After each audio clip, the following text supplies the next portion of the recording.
If the human race had a childhood, and it was anything like a human childhood, it would have been spent very near its mother, and its first deity should by rights be Mother Earth, whose lap we all lay in. Nobody said these things out loud before the search began, but it's fair to confess that they sat at the back of my mind.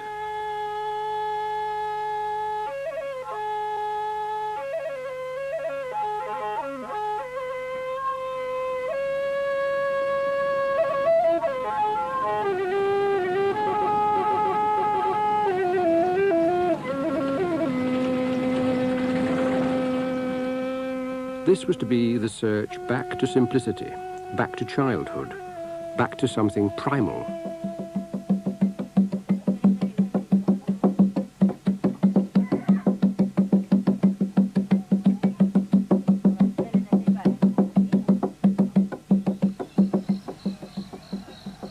Sulawesi is the island we used to call Celebes, one of the 3,000 islands of Indonesia. It's in the mountains of central Sulawesi that you find the land of the Torajas.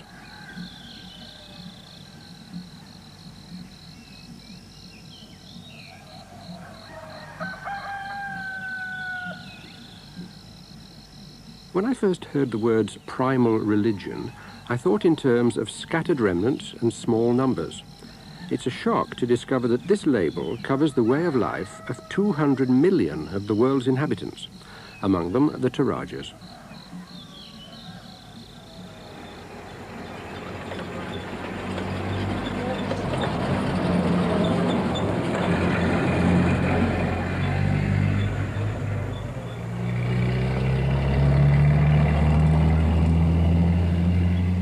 Now, I don't speak Torajanese, the Torajas don't speak English.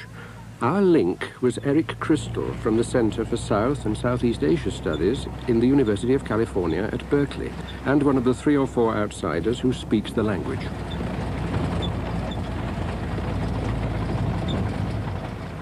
There's no way around the fact that the Torajas I came to know about are Torajas reflected through an American anthropologist. I think I could fairly say I've become more a partisan than a detached observer.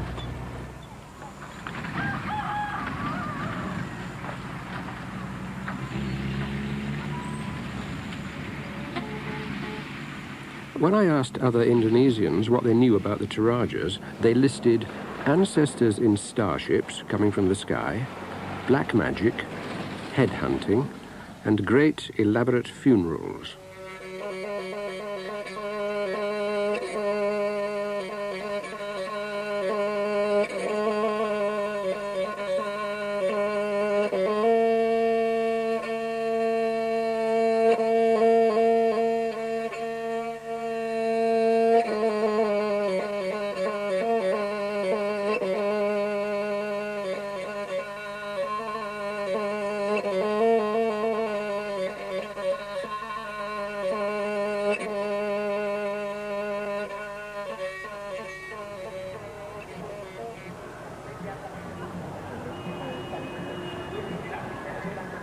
Eric Crystal kept saying he wished we had a helicopter. Then we could go to really remote places. I found even the main road pretty exotic. So, they might as well, when they buy the wrong once a year like most people do, buy a black one. See if we can go around down this way.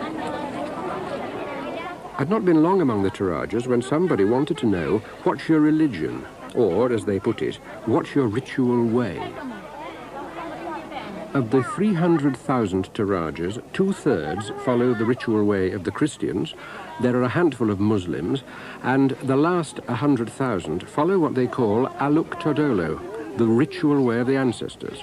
They're the ones we're after.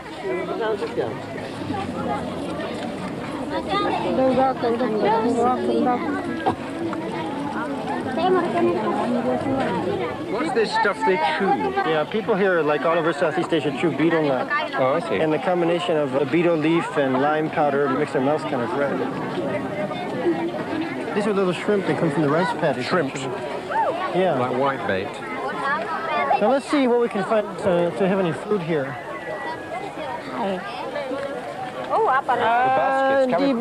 Di balok ra katulemo. Indo. Di balok. Di dakatuna sanga lemo. Di balok ra kabatu mukwa. Man kemudian dia tu duami. Di balok ra kabatu tai. What are you asking them? Oh, she said, I asked her, how about your grapefruit? Maybe we could buy one of those grapefruits since it's so warm here. That she just bought, she was going to eat it herself. Oh, I see. Daddy, taisira ka di balak to bakami. When you talk to them, why do you go, at the end of every sentence? Well, that's the way they talk. Daddy, taisira ka to lemo?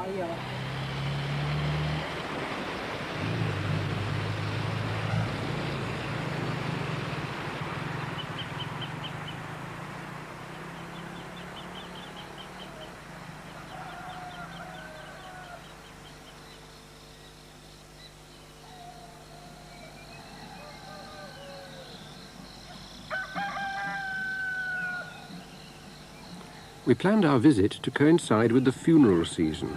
The big social event of the Toraja calendar is the funeral.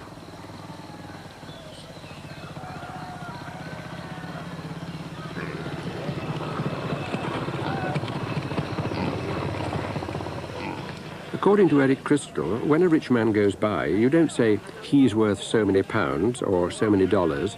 You say, 50 water buffalo will be sacrificed when that man goes. 5,000 people will come to see him off. It will be a 7-day celebration. Like the one we were invited to at a place called Sangala.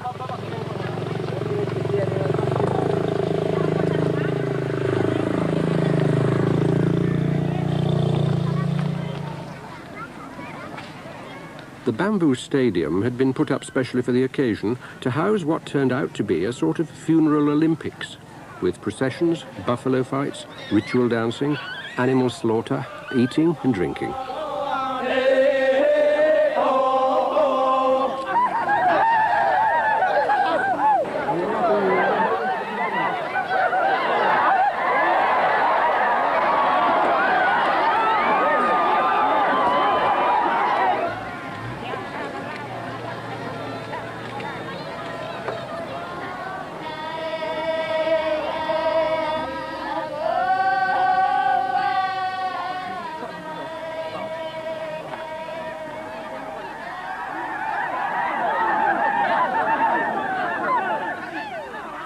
An outburst of high spirits at a funeral can happen where I come from too, but is never quite proper. Here it seems natural, a deliberately intended carnival. If they yell and jump and they show a lot of spirit, for them it's a lot easier. It makes things go.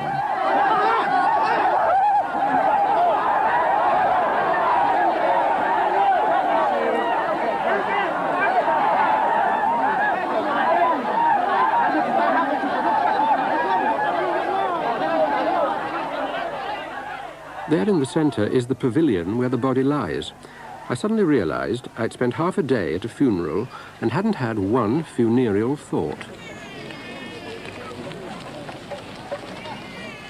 This is the funeral of the last wife of the last king of Sangala.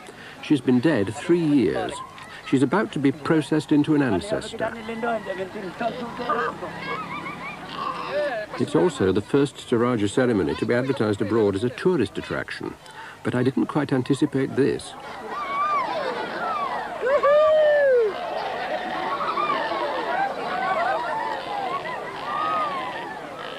What's interesting to me is that so many people from the West seem to be seeking something in Toraja culture now. What do you think they find, those you've talked to? Well, I've been very, very interested to talk to these tourists because I find in the main they're quite serious people. They're not here for a lark, to go sunbathing or go swimming, because people don't do that here. Noticing them, watching them in rituals, I think they want desperately to kind of be involved in a way. I mean, they think they don't really understand what's happening, but what they do understand is that here is a genuine, something very genuine, a genuine religious ritual and ceremony, which is terribly meaningful to the people here. A lot of the religious rituals and ceremonies we find in the West seem to be terribly artificial and generally meaningless even to the people who are participating in them for perhaps social reasons or other reasons. it's very hard to reach the essence of Toraja religion, but just being there on the periphery seems to have some significance to a lot of people from the West.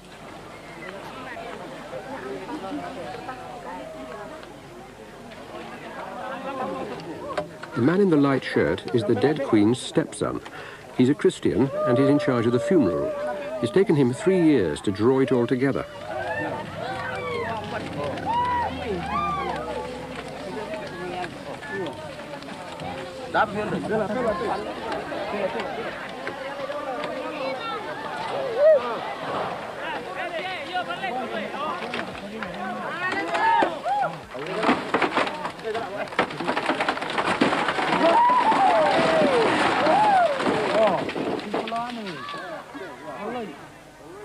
I asked them what they were doing. What we're doing, they said, is giving the dead Queen a state entry into the land of the souls. She'll arrive there flanked by the souls of all the dead buffalo, and her burning pavilion will rise from its ashes and be there before her. Well, people say in the old days that the whole ceremonial ground at a funeral was burned down, but now it's simply too much of an expense. It's quite a luxury. What isn't burned down is usually quickly dismantled. In a few weeks' time, there's not even a vestige of this great ritual.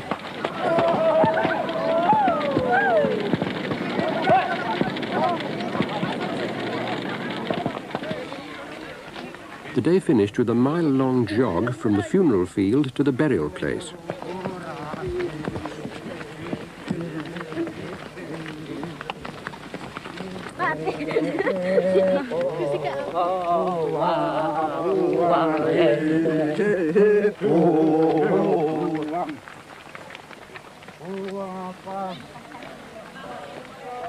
I asked Eric about the portable image.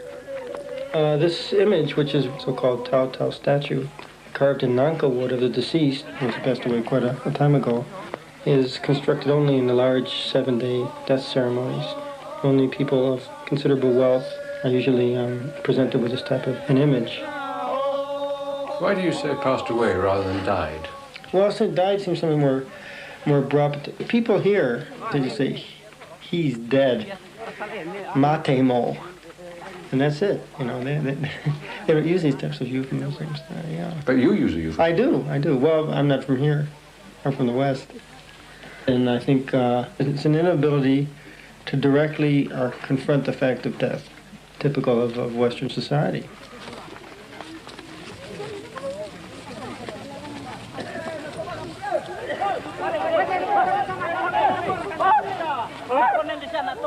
It's difficult to get it straight, but it seems the body is in the coffin, the soul is lingering around and will be ritually encouraged to leave for the land of the souls, which lies in the south. After some time there, it'll be released to the stars. And the wooden effigy marks the high rank of the person who died.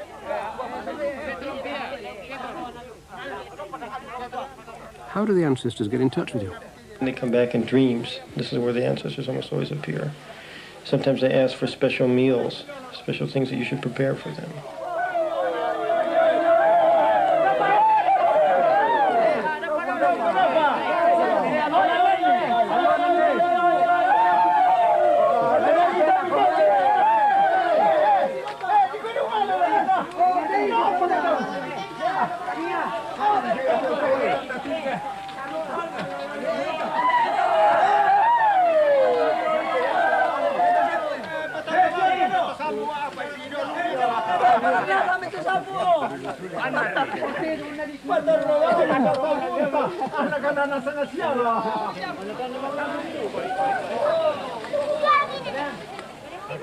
Now, the Queen was having her headscarf tied when a visitor moved in and offered his baseball cap.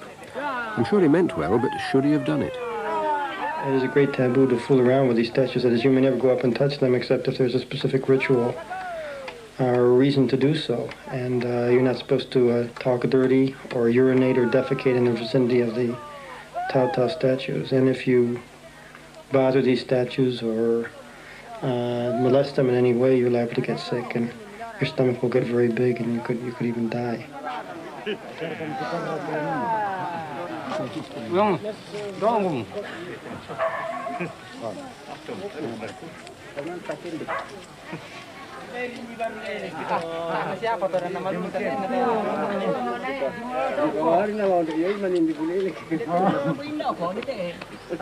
Mulai ora benda mam. Oh, karangi miradona nun. Karang mirat paling pengin ada so. To. Lima lah. Palalap sini.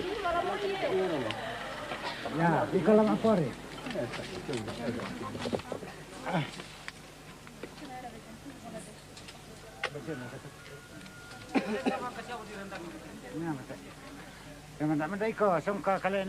Anyone with thoughts of childhood, simplicity, a return to something primal, is bound to wonder, haven't I come too late?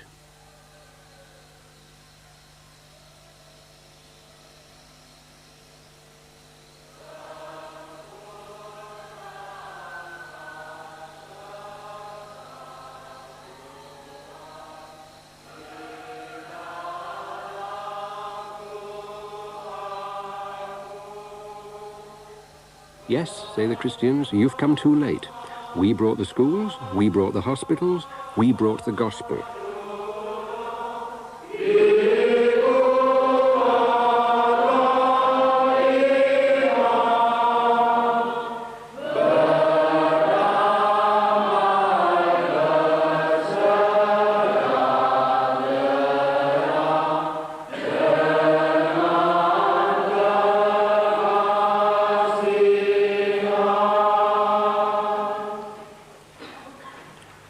% of the Torajas are Christians, but the followers of Aluk Todolo, the way of the ancestors, are fighting back.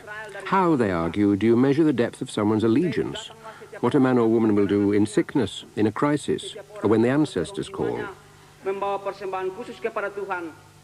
And another thing, they say, in 1960,